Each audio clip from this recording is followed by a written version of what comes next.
Investment fraud ఆరోపణల్ని ఖండిస్తూ కన్నీటి పర్యంతమయ్యారు singer Mangli. నిజానిజాలేంటో తెలుసుకోకుండా నిందించడమేంటి అంటూ నిలదీస్తున్నారు ఆమె. లాయర్ సుబ్బారావుపై కంప్లైంట్ చేసిన మంగ్లీ పాటలు పాడటమే తప్ప మోసాలు చేయడం తనకు తెలియదంటున్నారు. స్కీమ్ అండ్ స్కామ్ తో సంబంధం లేదు అంటూనే మైక్రో ఫైనాన్స్ బాధితుల పక్షాన పోరాటం కూడా చేస్తానంటున్నారు.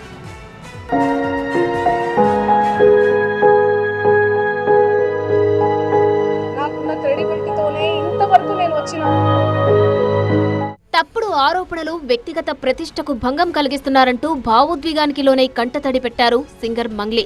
ఓ షోలో అవకాశం కోసం అడ్వకేట్ సుబ్బారావు తనను అనవసరంగా సీన్లోకి లాగారని మండిపడ్డారు. ఫ్రాడ్ కేసులో తన ప్రమేయముందని నిరూపిస్తే ఎలాంటి శిక్షకైనా సిద్ధమేనన్నారు. ఇక నోట్ల కట్టలతో కనిపించింది తన తమ్ముడే కాదని క్లారిటీ ఇచ్చారు. ఇన్వెస్ట్మెంట్ పేరుతో భరత్ చౌహాన్, మంగ్లీ సోదరుడు శివతో పాటు మరికొందరు కలిసి చాలా మందిని మోసం చేశారని ఆరోపించారు అడ్వకేట్ సుబ్బారావు. అధిక వడ్డీ ఆశ చూపి కోట్ల రూపాయల పెట్టుబడులు లాగారన్నారు. శివ అండ్ టీం వసూళ్లకు పాల్పడితే మంగ్లీ ప్రమోషన్ చేశారన్నది సుబ్బారావు వాదన. అదే విషయాన్ని బాధితులతో కలిసి ఫిర్యాదు చేశారు.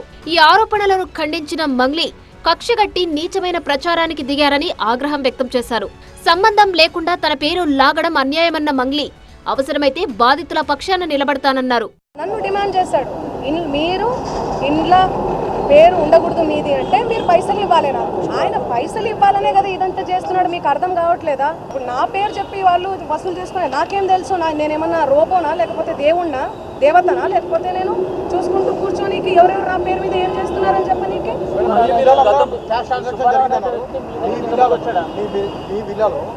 మా విల్లా కాదండి, అది ఎవరిదో అండి. మీరు కావాలంటే అందరు రండి, మీడియా వాళ్ళందరూ రండి, మా ఇంటికి రండి. ఫేమస్ అవ్వాలి, ఓ షోకి వెళ్ళాలి, ఈ ఇంటెన్షన్ తో అడ్వకేట్ తనను డీఫేమ్ చేస్తున్నారని మంగ్లీ ఆవేదన వ్యక్తం చేశారు. సోషల్ మీడియాలో వీడియోలు తొలగించాలంటే 10 లక్షలు డిమాండ్ చేశారని, అందుకు సంబంధించిన వీడియోలను బయట పెట్టారు మంగ్లీ.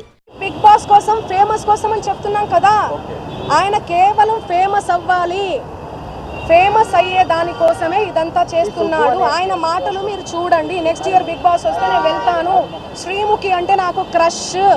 నాతో మాట్లాడేటప్పుడు కూడా మీతో ఫ్రెండ్షిప్ చేసుకున్నామంటే మీరేంది అరగంటగా మాట్లాడుతున్నారంటే, అవును కేసు పెడతాము అంటే అరగంటగా మాట్లాడకుండా ఎందుకు మాట్లాడతారండి? నేను తప్పు చేయందని ఎట్లా డిమాండ్ చేస్తున్నారు చూడండి.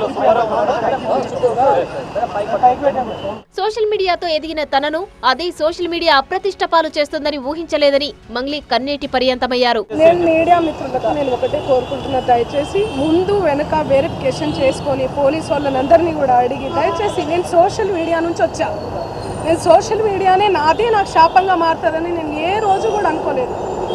నేను ఒక ఆడపిల్లని, దయచేసి చెప్తున్నా, ఇందులో నా ఇన్వాల్వ్మెంట్ ఉంటే మళ్ళీ చెప్తున్నా, మీరు ఏం చేసినా నేను పడ్డానికి సిద్ధం, నేను ఎక్కడికైనా వస్తాను. కానీ అనవసరంగా నన్ను దయచేసి బ్లేమ్ చేయకండి ముందు వెనక తెలుసుకోకుండా. పాట తప్ప మరో ప్రపంచం తెలియదు. పాటల ప్రపంచంలో బిజీగా ఉండే తనకు మోసాలు చేయడం తెలియదన్నారు మంగ్లీ. ఓ మనిషి పాపులారిటీ కోసం ఇతరుల్ని పావుగా వాడుకోవడం ఎంతవరకు సమంజసమన్నారు. మంగ్లీ అంటూ నెగిటివిటీని సెన్సేషనల్ చేయకండి ప్లీజ్ అంటూ చేతులు జోడించి వేడుకున్నారు.